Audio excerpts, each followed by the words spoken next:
Happy Makar Sankranti, happy Pongal, happy Lohri.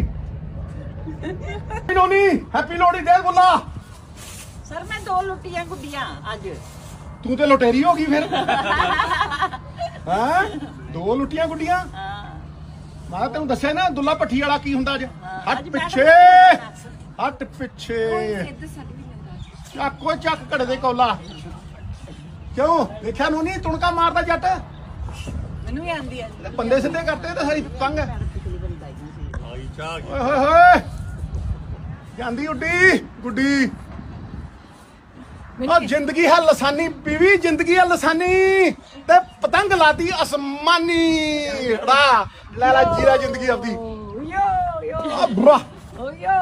यो यो नहीं थले गई यो दी बच्ची। यो कर दी ने ढा देनी दी। मेरी पतंग नहीं लुटन देनी। माता लुटेरी ते हो गई, मैं नहीं लुटन देना। चक चक ज्यादा दूर नहीं जानी। पतंग मंगदी है कन्नी,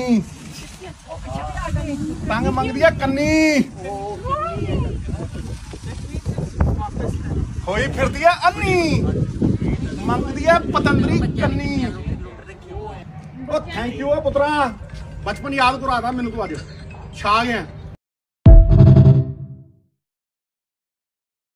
पुण्याच्या पूर्व भागातील 1938 पासून ग्राहकांना गुणवत्ता व सेवेची हमी असलेले अग्रवाल स्वीट्स म्हणजे नुसती परंपरा नाही तर चोखंदळ खवयांसाठी मेजवानी आहे। स्वर्गीय मुन्नालाल अग्रवाल यांच्या प्रदीर्घ वारसा सांभाळत अग्रवाल कुटुंबियांनी स्वीट्समध्ये ग्राहकांची गरज ओळखून अस्सल तुपातील पदार्थ आणि तत्पर सेवेचा वारसा जपत फूड क्षेत्रात नावलौकिक मिळवला आहे। हडपसर गाडीतळ व आकाशवाणी रविदर्शन येथील अग्रवाल स्वीट्सच्या शाखेला नक्की